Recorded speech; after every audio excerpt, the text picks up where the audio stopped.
तो युवा जोश है। क्या लगता है चुनाव का युवा यूथ अब की बार आती, लेकिन शासन प्रशासन किसी की सुन नहीं रही जनता। पीके शर्मा है वो गाली दे रहा था सबसे, और आज यही मुरैना में। इस बार तो कांग्रेस की लहर चल रही है मुरैना में। क्या बसपा का भी प्रभाव रहता है? इस बार बसपा का प्रभाव ज्यादा देखने को मिलेगा, क्योंकि दोनों भाई ने गुटखा खा रखा है, वो कैसे बोलेंगे? जो भी जीत होगी शहर से होगी। गांव में तीनों वोट बढ़ चुके हैं, तीनों गुटियर खड़े हुए हैं। यूपी में चलेगी आपीती की आवाज, यहाँ पे तो बीजेपी की चल रही है। तो गुटखा खा रही है युवा पीढ़ी। मैं ये कुछ कहना चाहूँगा हाँ बिल्कुल कि अपने मुरैना शहर में बंदूकें, किसी से कोई लड़ाई हो जाए तो धुआंधार काम हो जाएंगे। यहाँ तो नेतागिरी भी बंदूक के लाइसेंस पे निर्भर करती है। जो बढ़िया लाइसेंस करवा दे वो अच्छा नेता है। तो सांसद अगर लड़ता है और ये उम्मीद बनती है कि वो मुख्यमंत्री बन सकते हैं, ऐसे में यहाँ क्या प्रभाव पड़ता है? नहीं, उससे कोई फर्क नहीं पड़ रहा कि 150 से 200 के बीच में सीट आएगी कांग्रेस की। फुल बदलाव। इसके लिए कांग्रेस को आम आदमी पार्टी जैसी मेहनत करनी पड़ेगी जो उन्होंने दिल्ली में करी है। नमस्कार, मैं हूँ भुवनेश सेंगर। आप पहुँची है लपेटा यात्रा विधानसभा चुनाव की कवरेज करते हुए। हम इस वक्त हैं मुरैना में, ग्वालियर चंबल क्षेत्र का मुरैना। और यहाँ से आपको ग्वालियर में चंबल का फील आता है ऐसा नहीं आता है, लेकिन जब मुरैना तरफ बढ़ते हैं, भिंड, मुरैना, लहार, डिमनी, तब आपको ये फील आने लग जाता है। मेरे एक मित्र हैं अतुल आरस, वो जगदीश सोलंकी की कविता हमेशा सुनाते रहे कि घेर घार घाटियाँ, घुमावदार मोड़, पानी पीछे पीना, पहले तू गोली छोड़। और मौत से टकराना इसकी शर्त पुरानी है, सोच समझकर पीना ये चंबल का पानी है। जी हाँ, बिस्मिल की सरजमीन मुरैना में हम हैं। यहाँ प्रॉपर मुरैना में त्रिकोणीय मुकाबला है। बीजेपी से रघुराज कंसाना है, ये वही हैं जो ज्योतिरादित्य सिंधिया के साथ गए थे, 2020 का उपचुनाव हार गए थे, लेकिन फिर से उन्हें टिकट दिया है। दूसरी तरफ बड़ा झटका बीजेपी को लगा है रुस्तम सिंह, जो कि पूर्व IPS ऑफिसर, और उनके बेटे जो हैं राकेश रुस्तम सिंह, वो बीजेपी से दामन छोड़ चुके हैं और बहुजन समाज पार्टी के टिकट से यहाँ मैदान पर हैं। और कांग्रेस ने अपने सिटिंग MLA राकेश मौही का टिकट काटते हुए दिनेश गुर्जर को यहाँ से मैदान में उतारा है। इन सब के बीच में मुरैना का माहौल कहता क्या है, ये जानना ज़रूरी है। वैसे जिस सीट पर सबकी नज़र है, दिमनी, वो मुरैना ज़िले में ही आती है, वहाँ जाएंगे। नरेंद्र सिंह तोमर जहाँ से मैदान में है, लेकिन यहाँ से लोग हैं और आप बातचीत शुरू करते हैं तो बहुत सारे लोग आ जाते हैं, आपके सामने देखने के लिए आ जाते हैं। हाँ भैया, अच्छा बोलने से कतराते हैं लेकिन देखने के लिए आ जाते हैं। चलिए, बहुत सारे युवा हमारे साथ में खड़े हैं। मैं युवाओं से शुरुआत करता हूँ। चंबल की ज़मीन है तो युवा जोश है। क्या लगता है चुनाव का युवा यूथ? अब की बार आती, अब की बार आती आती। अरे वाह, तो क्या कारण है हाथी? अरे आती ही को देंगे हम तो सब लोग वोट अब की बार। अच्छा, यार आप लोग पढ़ते हैं अभी? क्या अभी पढ़ रहे हैं ना? पढ़ रहे हैं? 12th में हूँ। 12th में? तो कांग्रेस ने तो बोल दिया कि जो 12th में जो पढ़ेगा, अरे बोल दिया, 1500 रुपये देंगे बच्चों को। अरे वो तो सबकी देख ली कांग्रेस। हाँ दादा, कुछ कहना चाहेंगे? बस क्या माहौल है चुनाव का? चुनाव को तो माल चलता रहा, देखते रहे, भीड़ चारों तरफ है। तो फिर आपका क्या विचार है? कांग्रेस आ गई। उधर हाथी हो गया, इधर कांग्रेस हो गई साहब। हाँ दादा, अरे वो बहुत देर से वेट कर रहे हैं मुरैना में हम। जी दादा बताइए। आदेश। सुरेश सिंह तोमर। हाँ तोमर साहब, क्या माहौल है चुनाव का? चुनाव का मान तो ठीक है, हाँ, लेकिन शासन प्रशासन किसी की सुन नहीं रही जनता। शासन प्रशासन की जनता नहीं सुनती, नहीं, अधिकारी सुनते नहीं है ना। अधिकारी ने शासन प्रशासन नहीं सुन रहे। बिजली वाले पीके शर्मा है वो गाली दे रहा था सबसे, और आज यही है मुरैना में। अच्छा, हाँ, और नरेंद्र सिंह तो रघुराज कंसाना कही कि आप तोमर साहब से मिलिए, हम कुछ नहीं करेंगे। हमें DP की समस्या थी, एक DP की समस्या, DP और लोड की समस्या थी। लोड की समस्या थी जी। तो सुनवाई नहीं होती है। रघुराज कंसाना कही तोमर के यहाँ जाओ, ऐसा, और तोमर ने कही आप वहाँ चले जाओ। अच्छा, सब इधर से उधर टरका रहे हैं नेता। वो काम ही होता है उनका, तो चुनाव में कर लो, चुनाव में आ जाएंगे। भैया क्या लगता है आप? इस बार तो कांग्रेस की लहर चल रही है मुरैना में। मुरैना में कांग्रेस की लहर है? तो यहाँ पे तो तीन त्रिकोणीय मुकाबला जैसी स्थिति है। बीजेपी का भी है, BSP का भी है। नहीं, त्रिकोणी नहीं है, वो तो अब कांग्रेस का ही हो गया। ऐसा? हाँ। क्या कारण है, क्यों लगता है आपको? चेंज करनी पड़ेगी सरकार। 18 साल हो गई बीजेपी की सरकार को। परिवर्तन लगता है? परिवर्तन लगता है। लाडली बहना योजना का वो दम नहीं? ये सारी चीज़ें होती रहती हैं, इनसे कोई फर्क पड़ता है नहीं? फर्क पड़ता। और बहनाओं ने वोट दे दिया तो फिर तकलीफ हो जाएगी। नहीं दे रही। चलिए, प्रशांत हमारे वरिष्ठ सहयोगी हमारे साथ में मौजूद हैं। प्रशांत बहुत पैनी नज़र रखते हैं, मुरैना के बड़े सक्रिय पत्रकार हैं। प्रशांत, यह क्या गणित है यहाँ पर? मैं देख रहा हूँ कि तीनों कैंडिडेट गुजर हैं। देखिए, मुरैना का इतिहास रहा है कि मुरैना में हर बार जो बड़ी पार्टियां हैं उनसे दो गुर्जर जो प्रत्याशी वो चुनाव लड़ते थे, लेकिन इस बार का जो इतिहास है बदलने वाला है, क्योंकि तीनों ही बड़ी पार्टियां, चाहे भाजपा हो, कांग्रेस हो, चाहे वो बसपा हो। क्या बसपा का भी प्रभाव रहता है? इस बार बसपा का प्रभाव ज़्यादा देखने को मिलेगा, क्योंकि 2013 में बसपा का प्रभाव रहा था, लेकिन विगत 10 सालों की बात की जाए तो बसपा कहीं ना कहीं उसका जो गिराव था वो नीचे गिर रहा था। लेकिन इस बार बसपा ने फिर से वापसी की है और 6 विधानसभा में वो भाजपा और कांग्रेस के समीकरण बिगाड़ने को तैयार है। अगर मुरैना विधानसभा की बात करें तो मुरैना विधानसभा में करीब 2.5 लाख की जनसंख्या है और करीब बात की जाए तो जो 45% है वो गुर्जर समुदाय के जो लोग हैं वो आते हैं। तो कहीं ना कहीं प्रत्याशियों को ये रहता था कि गुर्जर समुदाय हमको जिता देगा, लेकिन इस बार का समीकरण कुछ चेंज होंगे, क्योंकि इस बार जो शहर तय करेगा वो प्रत्याशी चुनाव जीतेगा और वो अपनी विधायक बनने वाला है। क्योंकि जैसे अगर गुर्जर बाहुल्य भी है तो वो चीज़ तो न्यूट्रलाइज हो जाती है, क्योंकि तीनों ही जो कैंडिडेट है वो गुर्जर हैं। बिल्कुल, जिस तरीके से तीनों प्रत्याशी गुर्जर हैं और तीनों प्रत्याशी लगातार गांव की तरफ रुख अपना किए हुए हैं, अभी शहर की तरफ उतना इतना नहीं आए हैं, लेकिन सबसे बड़ी बात यह है कि तीनों गुर्जर समाज के जो वोट हैं वो तीनों प्रत्याशियों के लिए बढ़ जाएंगे। तो कहीं ना कहीं इस बार गुर्जर तय करने वाले नहीं है या ग्रामीण तय करने वाले नहीं है कि कौन जीतेगा, इस बार शहर तय करने वाला है कि कौन जीतने वाला है। तो ये तो अब बात होती है जातिवाद की, लेकिन यहाँ स्थानीय समस्याएं, मुद्दे क्या होते हैं? क्या बस इसी पे वोट पड़ते हैं कि? देखिए, 5 साल में अगर बात की जाए मुद्दों की तो जनता जरूर कहती है कि मुद्दे हैं, सीवर प्रोजेक्ट है, रोड खराब है, लाइट नहीं है, बहुत सारी दिक्कतें हैं। लेकिन जब चुनाव आता है तो चंबल में एक राजनीति ये कहती है कि जब चुनाव आता है तो जातिगत जो चीज़ें हैं वो बढ़ चढ़ कर हिस्सा लेती हैं और जातिगत आधार पर ही वोट डाले जाते हैं। और यही कारण होता है कि हर बार जो विधानसभा चुनाव होते हैं उसमें कहीं ना जातिगत घटना जो है हावी रहती है। चलिए, तो आप कुछ कहना चाह रहे हैं? सोनू भाई के हैं। हाँ, सोनू भाई ने गुटखा खा रखा है, वो कैसे बोलेंगे? नहीं जी, हाँ दादा, तो फिर क्या है, मुद्दे, चुनाव, परेशानी किस हिसाब से होते हैं? विकास के हिसाब से होते हैं सर। विकास के हिसाब से? हाँ। तो क्या आपके हिसाब से विकास के हिसाब से फिर कौन आना चाहिए? बीजेपी आना चाहिए। अच्छा करा विकास? बहुत अच्छा है। ऐसा? हाँ। तो बाकी कह रहे हैं कि परिवर्तन होना चाहिए, ऐसा क्या है सर, शहर से जो होगी जी शहर से ही होगी। गांव में तो वोट बढ़ चुके हैं। दादा आइए। हाँ, बेटा दादा को जगह दो। हाँ। जो भी जीत होगी शहर से होगी। गांव में तीनों वोट बढ़ चुके हैं, तीनों गुर्जर खड़े हुए हैं। जो जीतेगा शहर से जीतेगा। हाँ दादा, क्या आपने तो पूरी उम्र देखी, क्या चुनाव का माहौल है? चुनाव का बढ़िया है। अच्छा, क्या लगता है इस बार जनता किस हिसाब से वोट करेगी? वोट तो बीएसपी जा रहा है। बीएसपी आ रहा हो? हाँ, आती पे जाएगा धुआंधार। हाथी पे जा रहा हूँ। हाथी तगड़ो आती है। तगड़ो हाथी पे तगड़ा आती है।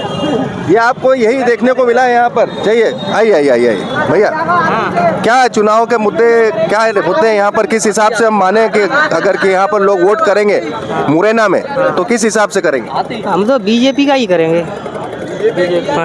बीजेपी कह रहे हैं कि हाथी की भी हवा है। अब हाथी की होगी वहाँ पे, यूपी में चलेगी हाथी की आवाज़। यहाँ पे तो बीजेपी की चल रही है। यहाँ पे तो बीजेपी है। क्या कारण? कारण यही है कि बीजेपी अच्छा काम कर रही है और ऊपर केंद्र में भी सरकार है, यहाँ पे भी सरकार है, तो अच्छा काम आएगा। बीएसपी की सरकार में क्या काम ले लेंगे आप? काम तो सरकार बनेगी वहीं से तो काम आएगा। आइए, क्या काम करेंगे? आइए आप। अरे आपसे कह रहा हूँ, आइए बात। हाँ, आइए ऐसा विचार व्यक्त करो। हाँ, विचारों को व्यक्त करना चाहिए। आइए, क्या नाम है आपका? मेरा नाम करण बंसल है। करण भाई, आपको क्या लगता है भाई, इधर बीजेपी, वो भाई कांग्रेस और इधर बीएसपी वाले भी है, लेकिन क्या असली में क्या स्थिति है यहाँ की मुरैना की? स्थिति क्या है सर, जो काम कराएगा उसको सर वोट उसके किसने? हाँ, तो किसने काम कराया? आपका अनुभव हुआ होगा ना, कि आपने सोचा होगा किसने काम कराया, कैसा कराया, जो जरूरी काम थे वो कराए, या सिर्फ कार्यकर्ताओं के काम कराए? काम कराना हम किसको कहते हैं? या तो कार्यकर्ताओं के काम हो जाए उसको कहते हैं, या शहर के लिए काम हो उसको कहते हैं? सर पूरे शहर के लिए काम हो उसको कहते फिर क्या उस हिसाब से किसका लगता है? अब पता चलेगा जी, तो सर आगे भविष्य में आगे। आपको क्या लगता है? अभी बच रहे हो यार। अभी तो कुछ नहीं कह सकते सर, अभी तो कुछ नहीं कह सकते सर। ऐसा अभी कुछ नहीं कह सकते सर, वो तो वोटिंग के बाद पता चलेगा किसने काम कराया किसने नहीं कराया। ऊँट किसी भी करवट बैठ सकता है। और क्या है? और क्या। हाँ, इधर लपेटा। अरे आजा, क्या बात है। हमारे देश की युवा पीढ़ी है। हाँ, युवा पीढ़ी तो गुटखा खा रहा है, युवा पीढ़ी। मैं ये कुछ कहना चाहूँगा। हाँ बिल्कुल, कि अपने मुरैना शहर में कानून व्यवस्था बहुत ही ज़्यादा ख़राब है। यहाँ पर दुकानों पर छोटे छोटे बच्चे काम करते हैं, कोई नियम कानून ढंग से नहीं होते हैं, पालन नहीं होता है किसी भी चीज़ का। मार्केट में, बाज़ार में चाहे जैसा उपद्रव हो जाता है, ज़्यादा कोई सुनवाई नहीं होती है। कानून व्यवस्था की हालत ठीक नहीं है। नहीं, बिल्कुल नहीं है। मतलब तरीके से जो सिस्टम होना चाहिए वो बिल्कुल व्यवस्था नहीं होता है तरीके से। जो बंदूकें बहुत है, मैं पिछली बार आया था देखा था। बंदूकें, किसी से कोई लड़ाई हो जाए तो धुआंधार काम हो जाएंगे। अच्छी कोई काम के लिए कोई सुनवाई तरीके से नहीं होती है मुरैना शहर के अंदर, बिल्कुल भी नहीं। जहाँ जैसा चल रहा और है यहाँ तो नेतागिरी भी बंदूक के लाइसेंस पे निर्भर करती है। जो बढ़िया लाइसेंस करवा दे वो अच्छा नेता है। होना चाहिए, वैसी कोई व्यवस्था नहीं होती है कि हमको कोई सिस्टम बनाना चाहिए, मार्केट में कोई सिस्टम बनाना चाहिए। कोई अर्थव्यवस्था खराब हो रही है, चाहे बाजार का हो चाहे शहर का हो, ना कोई ऑर्गन की व्यवस्था होती है। तो ये सब चीजें चुनाव को में प्रभावित करेंगी? पता नहीं है, अब तो समय बताया। ये सबसे बड़ी बात है। मुद्दे तो बहुत होते हैं लेकिन चुनाव में आते नहीं। भाई साहब, क्या चुनाव का माहौल क्या कह रहे हैं जो बात हम कर रहे हैं? अभी तो जो शुरुआत है अभी तो, और 5 तारीख के बाद माहौल बदल जाएगा। 5 के बाद माहौल बदल जाएगा। अभी करवा चौथ वगैरह और आदमी कामों में व्यस्त है, उसके बाद ही 5 के बाद माहौल बदल जाएगा जो भी है। अच्छा, तीनों गुर्जर कैंडिडेट है, ऐसे में क्या पार्टी की हवा चलेगी या जिस उम्मीदवार का खुद का दम होगा वो जीतेगा? उम्मीदवार का दम होगा वही जीतेगा। वैसे तो जो है कि ज़्यादातर भाजपा ही लहर चल रही है और बीएसपी का भी माहौल अच्छा है। देखो कौन जीतता है, जो तो भगवान भी जाने। टक्कर तीनों में है। टक्कर तीनों में है। भाई साहब आइए, क्या नाम आपका? मेरा नाम विवेक है। जी विवेक भाई, क्या स्थिति है यहाँ पे? यहाँ देखिए, वैसे तो त्रिकोणीय संघ ही है लगभग, लेकिन जो जिस प्रकार से बीजेपी की लहर चल रही है, बीजेपी का पार्षद से लेके मुख्यमंत्री तक, प्रधानमंत्री तक, जितना भी है केंद्र सरकार से लेके अपने प्रदेश सरकार में भी बीजेपी का एक तरफा जलवा है। लेकिन उपचुनाव भी यहाँ पे बीजेपी हार गई थी। 2020 की बात करें तो उपचुनाव यहाँ पे बीजेपी हार गई, और अब की बार तो बीएसपी खुद बीजेपी के बागी रुस्तम सिंह जो हैं वो बीजेपी से ही गए और यहाँ पे खड़े हो गए, तो नुकसान पहुँचाएंगे ना। तो बीजेपी ने विकास किया था। उपचुनाव की बात करें तो रुस्तम सिंह भी जब बीजेपी में थे तब भी उन्होंने विकास किया था, और अभी भी जो भी कार्यकर्ता हैं, चूँकि क्या है कि उपचुनाव में कांग्रेस छोड़ के बीजेपी में आए थे वो लोग, वो करते हैं। आइए वैसे बताइए, आप युवा है, इस पूरे इलाके में युवाओं की क्या क्या मुद्दे होते हैं और उस पर क्या चुनाव होता है? रोजगार का मुद्दा, पटवारी परीक्षा निकलती है, बॉन्ड्स भ्रष्टाचार हो जाता है, उसमें भर्ती बिचारी हो जाती है। बहुत सारे मुद्दे हैं। सबसे बड़ा मुद्दा तो बेरोजगारी है। अपने यहाँ बेरोजगारी बहुत ज़्यादा है, और बेरोजगारी को लेके अभी तक कोई भी सरकार ऐसा कोई कदम नहीं उठाया है। जब चुनाव आते हैं, चुनाव के 2 महीने पहले जरूर घोषणाएं होती हैं कि हम 2 लाख नौकरियां निकालेंगे या 1 लाख निकालेंगे। करते नहीं है। करता कोई नहीं करता। क्या ग्वालियर चंबल का युवा क्या सोचता है? ग्वालियर चंबल का युवा बिल्कुल अपने काम के प्रति बहुत ईमानदार भी है। ऐसी बात तो इस बार की क्या सोच के वोटे मन क्या बना रहा है वोट करने का? इस बार वोटर ने मन बनाया है। अब देखिए, मैं जो हूँ, मैं तो सुमावली विधानसभा से हाँ, तो वो भी है, तो चंबल का हिस्सा। आपके यहाँ से तो हैदल सिंह कंसाना है मैदान में, कंसाना जी है, अजब सिंह कुशवाहा है मैदान में।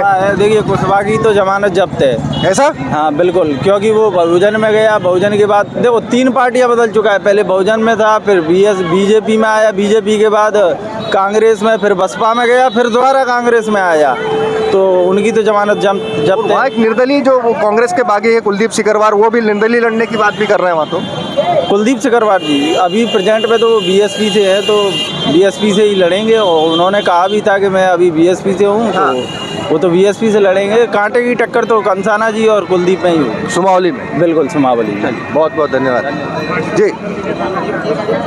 आइए आप पहले, प्रशांत भाई इधर आइए यार, मैं आपसे बात करना चाह रहा था। जनता का मूड हम भाप रहे हैं, मिक्स है, क्लियर नहीं है। कोई हाथी कहता है, कोई पंजा कहता है, कोई फूल कहता है, लेकिन यहाँ का जो मैसेज है, नरेंद्र सिंह तोमर यहाँ से सांसद हैं।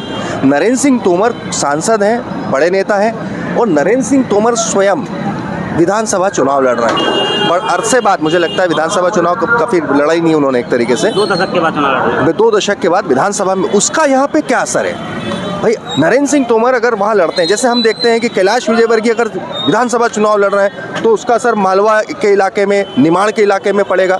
यहाँ नरेंद्र सिंह तोमर अगर विधानसभा चुनाव लड़ रहे हैं तो उसका यहाँ क्या असर है? देखिए, जिस तरीके से नरेंद्र सिंह तोमर जी की अगर बात करें तो नरेंद्र सिंह तोमर को इस बार प्रदेश का संयोजक बनाया है चुनाव समिति का। हाँ। कहीं ना कहीं पूरे प्रदेश में उनका प्रभाव देखने को तो मिलेगा। बिल्कुल। लेकिन मुरैना से वो लोकसभा क्षेत्र के अपने सांसद हैं, यहाँ से निर्वाचित हैं। लेकिन सबसे बड़ी बात यह है कि इस बार का जो जनता का रुझान है वो कहीं ना कहीं सरकार से दूरी बना ली है उन्होंने। जो प्रदेश की सरकार थी इस बार, उनसे कहीं ना दूर, कई ऐसे मुद्दे हैं जो लोगों को कहीं ना कहीं खटक रहे हैं, और यही कारण है कि लोग अब दूसरा विकल्प ढूंढ रहे हैं। अब विकल्प के रूप में जहां हाथी एक दशक से गायब था, लेकिन हाथी की सवारी अब भाजपा के पूर्व मंत्री रुस्तम सिंह जी उनके बेटे ने कर ली है, तो उनकी तरफ भी उनका रुझान बढ़ता जा रहा है। अगर नरेंद्र सिंह जी की बात की है, नरेंद्र सिंह दिमनी में तो अपना जो दमखम है वो लगा ही रहे हैं। मुरैना में भी लगातार उनका जो है चुनाव प्रचार चल रहा है, अपने प्रत्याशी के लिए वोट मांग रहे हैं, तो इसका प्रभाव बिल्कुल जरूर दिखेगा। लेकिन सबसे बड़ी बात यह कि रुस्तम सिंह जो हाथी से सवार होकर इस बार आए हैं, उनसे फाइट बहुत अच्छी होने वाली है।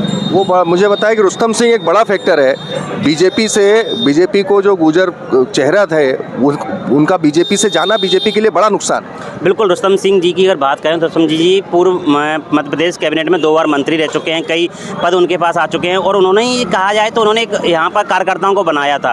कार्यकर्ताओं को बनाना, लोगों से संबंध बनाना इनकी उनके पास एक बड़ी पूंजी है। यही कारण है उन्होंने डिसीजन ले लिया और भाजपा से चले गए। तो कहीं ना कहीं इसकी जो कमी है भाजपा को हमेशा अच्छी खासी खलने वाली है। वो कमी खलने वाली है। जी भाई साहब, आप कुछ कहना चाह रहे थे? नहीं, वो तो बीएसपी की सीट लिख लेगी मुरैना से, बिल्कुल क्लियर है। ऐसा? हाँ बिल्कुल। हाथी मेरा साथी वही लिख लेगा बीएसपी। ऐसा? मुरैना में हाथी मेरा आदि निकलेगा। तो प्रशांत भाई, हाथी का भी कोई मामला कमजोर नहीं है यहाँ पे? बिल्कुल, जिस तरीके से जनता ने क्या है बदलने का रुख बना लिया था, लेकिन जब से हाथी आया तब से जनता के दिमाग में एक ही चीज छाई हुई है कि वो उन विकल्प के रूप में हाथी को जरूर देख रही है। विकल्प के रूप में हाथी को देख रही है। चुका है 3 पार्टी, तीनों गुजब होने के कारण समीकरण बिगड़ चुका है। ग्रामीण क्षेत्रों में जो कांग्रेस का बेल्ट था वो हाथी में कन्वर्ट हो रहा है धीरे धीरे। अच्छा। हाँ, जो ग्रामीण क्षेत्र में जो वोटर है वो कांग्रेस की जगह हाथी में कन्वर्ट हो रहा है आदमी को देख के। भाई साहब, वर्तमान में जो चुनाव का जो माहौल है वो क्या लगता है मुरैना की अगर हम बात करें? एक तरफ नरेंद्र सिंह तोमर जैसे दिग्गज नेता खुद विधानसभा चुनाव में है, सांसद हैं इलाके के, तो सांसद अगर लड़ता है और ये उम्मीद बनती है कि वो मुख्यमंत्री बन सकते हैं, ऐसे में यहाँ क्या प्रभाव पड़ता है? नहीं, उससे कोई फर्क नहीं पड़ रहा कि कौन मुख्यमंत्री बनेगा कौन नहीं बनेगा, ये तो बाद की बात है, क्योंकि डिसाइड हाईकमान करेगी, ना कि नरेंद्र सिंह तोमर करेंगे कि मैं ही सीएम बनूंगा, ऐसा कुछ नहीं है। जनता निर्णय करेगी, वो बनाएगी कि सीएम कौन बनेगा। बिल्कुल, तो जनता का क्या रुख है? जनता तो विकास चाहती है, उसी के मुद्दे हैं। जो सबसे बड़ा मुद्दा है बेरोजगारी का। अगर मुरैना क्षेत्र की बात करें तो जितना फोर्समैन लोग हैं, बच्चे हैं, जो काम, इतने बेरोजगार बच्चे हैं कि मैं बता नहीं सकता, लाखों की संख्या में बेरोजगार हैं। और सबसे बड़ी समस्या मेरे जो माइंड से है वो बेरोजगारी है। बेरोजगारी। अच्छा, ये जो यहाँ से ये वो इलाका है जहाँ से फौज में बहुत बड़ी तादाद में लोग जड़ के जाते हैं, ये अग्निवीर योजना को लेके क्या सोचते हैं लड़के? अग्निवीर योजना ठीक है, मगर ज़्यादा सक्सेसफुल नहीं है, क्योंकि जो अग्निवीर उनने प्लेटफॉर्म दिया है एक लॉन्ग टाइम के लिए नहीं है, जबकि बच्चों को थोड़ा सा लॉन्ग टाइम के लिए रहता, उसके बाद रिटायरमेंट होता। 15 साल की वैसे भी नौकरी थी, तो कोई मेरे हिसाब से सही निर्णय नहीं था। अच्छा, एक मेरे मन में एक और जहन में ये है, आपने कहा कि जब रोजगार इशू है, ये जब इस तरह के मुद्दों पे बात होती है तो फिर वो जो कांटा है वो बदलाव की तरफ जाता है। जी, तो कहीं ना कहीं जनता बदलाव चाहेगी। बिल्कुल चाहेगी। इस बात का अंडरकरंट ऐसा लग रहा है। ये राम भाई, आप तो कांग्रेस से हैं। बिल्कुल, आप क्या उम्मीद लगती है यहाँ से? कांग्रेस जीतेगी यहाँ से। टिकट क्यों बदल दिया कांग्रेस ने? सिटिंग एमएलए का टिकट काट दिया, बता रहे हैं कि वो गुटबाजी की वजह से। नहीं, गुटबाजी तो कहीं नजर नहीं आ रही है। कहीं कोई गुटबाजी नहीं है। सर्वे में आधार में पिछड़े होंगे कहीं ना कहीं। हाँ, इसी आधार इससे कोई फर्क नहीं, कोई फर्क नहीं पड़ा। तो उपचुनाव में तो यहाँ पे कांग्रेस ने जीत दर्ज की थी। देखो, जीत दर्ज करती तो कांग्रेस कार्यकर्ताओं ने तो जीत दिलाई थी। जनता का बदलाव का मूड था, आज भी बदलाव का मूड है। आज ही बदलाव। पहली बात तो बीजेपी इतनी तानाशाह हो चुकी है कि जनता द्वारा चुनी हुई सरकार को वो मिनटों में पलट देती है। तो अब जनता का इस बार 150 से 200 के बीच में सीट आएंगी कांग्रेस की। फुल बदलाव का मूड है। आपने बहुत ज्यादा बोल दिया। इतनी कमलनाथ जी भी नहीं बोल रहे। हम जनता के बीच में ही रहते हैं साहब। इतना नहीं आएगा। अरे साहब, ये क्या है, बीजेपी मैंडेट पर इनका भी, अभी जो बीजेपी के लीडर है ये, अभी जिनकी जो भावना थी ना जो कांग्रेस के बदलाव की तरफ, तो इसी आधार पर 150 से 200 के बीच सीट आ रही है, क्योंकि जो बीजेपी के कार्यकर्ता हैं तो इनका भी मन है कि बदलाव। किसी पार्टी से नहीं हो, मेरे पास कोई वो नहीं है कि कोई लोगो लगा। नहीं, समर्थन करते हैं। देखो, पार्टी अलग पर 200 ज्यादा हो गई। अरे राम भाई, 200 ज्यादा हो गई यार। देखो ना, जनता को मूड आते हैं ना तो 230 आ जाएंगे साहब। जनता तो ऐसी है खतरनाक। जनता जिसको चाहिए। इसके लिए ना, इसके लिए कांग्रेस को आम आदमी पार्टी जैसी मेहनत करनी पड़ेगी जो उन्होंने दिल्ली में करी है। तो युवा भी हमारे साथ में है, मुरैना में हम हैं। क्या आप यूथ हैं, मुझे एक बात बताओ, युवाओं के मन में क्या है, उनके मन में क्या मुद्दा है, चंबल का युवा क्या सोचता है? युवाओं के मन की बात की जाए तो युवाओं को खुश करने में दोनों पार्टी विफल रही हैं। चाहे किसी भी पार्टी की बात की जाए, चाहे बीजेपी हो या कांग्रेस हो। कांग्रेस का हमने 1.5 साल का शासन देखा, उन्होंने भी मतलब युवाओं के लिए ना तो कोई भर्ती, जैसे उन्होंने बोला था कि हम जैसे ही सरकार में आएंगे तो युवाओं को रोजगार देंगे, ऐसा करने में विफल रही है। और बीजेपी का भी शासन देखा 5 साल में, अभी तक 5 साल का शासन था तो अभी 2.5 साल हो गई। 2.5 साल में जितनी भी उन्होंने नौकरियां दी, जैसे MP एक्साइज कांस्टेबल रहा हो, बिल्कुल, और अपना जो है पटवारी रहा हो, और कांस्टेबल की भर्ती रही हो, सब में घपले घोटाले लेके उलझ गया। पटवारी परीक्षा में ये स्थिति 12 लाख स्टूडेंट ने दिया, उसके बाद रिजल्ट आया, वो घपले में उलझ गया। इसी बेल्ट में भिंड इलाके का ही मामला था जहाँ एक ही कॉलेज के पास ना, वही था सर, यहीं का था। जोराग से यहाँ पर जो टॉपर निकले थे, एक ही कॉलेज से, NRI कॉलेज से, वो घोटाले वाले थे। टॉपर्स बोल रहे थे 15 लाख रुपए दिए उन्होंने। एग्जाम हुए भी तो उनका रिजल्ट अटका दिया है। सारी पार्टियां अब अपने चुनाव में लग गई, उनको युवाओं का कोई ध्यान ही नहीं है कि उन्होंने बेचारे लड़के यहाँ पे जाइए आप, सारे लड़के अपनी तैयारी कर रहे हैं, वो बेचारे कंफ्यूज हैं कि हम आगे दौड़ें या नहीं दौड़ें। अगर नई सरकार आती है तो वो भर्तियों को कैंसिल करके कहीं दोबारा से एग्जाम ना करा दे। सारे मतलब युवा बिल्कुल टोटली कंफ्यूज हैं कि आगे करना क्या है, हम तैयारी करें या नहीं करें। सब जो है कोरोना पीरियड देखा 2 साल का, तो उसमें भर्तियाँ नहीं आई, और भर्तियाँ ना आने की वजह से सबकी जो एज बढ़ गई, सब ये मान लो सब परेशान है। बेरोजगारी इतनी हद तक बढ़ चुकी है कि ये तो युवा यहाँ पे ये चुनाव का मसला रहेगा। युवा इस हिसाब से सोचेगा कि हमारे कौन हमको रोजगार देगा नहीं देगा। युवा तो भटका हुआ है, यहाँ पे युवा भटका हुआ है। उन्होंने यहाँ मैं देख रहा हूँ ये जब हमारे इस पे कमेंट आते हैं, जो हमने इन पे शोज करे, चाहे वो शिक्षक भर्ती 51,000 की पदोन्नति के साथ वर्ग 3 के निकालना हो, तो कमेंट बहुत आते हैं, लेकिन अल्टीमेटली वो मामला जाति पे जाके टिक जाता है। जाति, यहाँ पे जाति ही ज़्यादा बड़ा मुद्दा है। यहाँ पे अगर जो है कि कोई ना कोई ऐसा इसको मुद्दा बना देता है, कोई नेता आएगा वो अपनी जाति का नारा लेके आ जाएगा कि ये सब पार्टी फिर जो है सब भूल जाते हैं कौन सी पार्टी। यहीं पे देख लीजिए, कोई समाज इधर विधानसभा में कोई दूसरी पार्टी का सपोर्ट कर रहा है, दूसरी में चले जाओ तो दूसरी पार्टी का सब जातिगत बन चुका है इधर। यहाँ पे पार्टी का भी कोई रोल नहीं है, सब अपनी अपनी जाति देख रहे हैं। युवा भी बिल्कुल भटके हुए हैं, उन्होंने पैसे दे दो झंडा लेके पहुँच जाते हैं। उन्हें ये नहीं दिख रहा है कि हमारे लिए अच्छा क्या है, बुरा क्या है, कौन सी पार्टी को चूज़ करें। कोई भी जाके ये नहीं बोलता है कि सब लोग इकट्ठे हो गए कि हम बात करेंगे हमें रोजगार दिया जाए। रोजगार की बात कोई नहीं करता है। बिल्कुल, ये रोजगार का जो मसला है, आप कुछ कहना चाहते हैं? चलिए। और दूसरी चीज़ ये है कि जैसे कांग्रेस ने भी मतलब बोल रही है, लेकिन पता नहीं वो करेगी या नहीं करेगी। बदलाव की मूड में तो है जनता, लेकिन पता नहीं करेगी या नहीं करेगी। जैसे कांग्रेस का शासन देखा भी था इससे पहले, तो हुआ ये था कि उन्होंने 12th क्लास के जो बच्चों को 25,000 रुपये देते थे, तो उनसे बच्चों में एक प्रोत्साहन मिलता था कि हम भी % बनाएंगे, वो बिल्कुल तरह से ख़त्म कर दिया।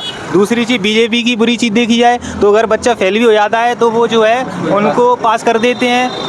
जो अपनी इनकी एक योजना आती है रुक जाना नहीं, उन बच्चों को जो मतलब इससे कैसे मतलब देश चलेगा। ये बहुत सारे ऐसे मसले हैं जो युवाओं को टच करते हैं, एजुकेशन सिस्टम को करते हैं, रोजगार को करते हैं। क्या ये असर डालेगा? ये भी हम मुरैना में सर्वे कर रहे हैं, आइए। तो ये देखिए, आपको यहाँ पर एक अलग फील आ रहा है। बीजेपी के रुस्तम सिंह बागी होकर BSP का दामन थाम चुके, उनका बेटा मुरैना से मैदान में है, और ये हाथ से हाथी की हवा चलना भी शुरू हुई है। त्रिकोणीय मुकाबला है। जनता के बीच जाते हैं तो पता चलता है कि जो स्थिति बीजेपी की है वही कांग्रेस की है, और हाथी भी यहाँ पर कमज़ोर नहीं है। नरेंद्र सिंह तोमर दिल्ली से ज़रूर लड़ रहे हैं। देखने की बात होगी कि उनका खुद का लड़ना, पार्टी ने इन दिग्गजों को इसलिए उतारा था कि ये अगर मैदान में उतरेंगे तो आसपास के इलाके में या कम से कम उनके संसदीय क्षेत्र में तो असर जाएगा। यहाँ पर वो असर कितना दिखता है ज़मीनी तौर पर कहना मुश्किल है। परिणाम बताएंगे कि नरेंद्र सिंह तोमर को विधानसभा चुनाव लड़ाने का फैसला बाकी अन्य जगह की पर कितना प्रभावित कर पाया या नहीं कर पाया। तो विधानसभा चुनाव की हमारी ये खास कवरेज लगातार जारी है। बिस्मिल की नगरी मुरैना से हम अपनी ये जो आपके सामने कवरेज रख रहे थे, ये सफ़र लगातार जारी है। हम मुरैना के आगे भी पूरे मध्य प्रदेश के कोने कोने में पहुंचेंगे। ज़मीनी सच्चाई आप तक पहुंचाने के लिए बस आपसे एक गुजारिश है, हम विज्ञापन नहीं लेते हैं, ये ज़मीनी सच्चाई आप तक पहुंचाने के लिए मेहनत करते हैं। आपसे रिक्वेस्ट है कि आप हमारे इस प्लेटफॉर्म को, आप दोनों जगह देख रहे हैं, द लपेटा लोकतंत्र दोनों पर, आप हमें सब्सक्राइब करें। अभी आप फेसबुक पर देख रहे हैं तो आप तत्काल यूट्यूब पर जाकर भी हमें सब्सक्राइब कर रहे हैं। फेसबुक पर देख रहे हैं तो फॉलो ज़रूर करें, उस लिंक को ज़्यादा से ज़्यादा शेयर करें। विधानसभा चुनाव की सच्चाई आपको यहीं देखने को मिलेगी।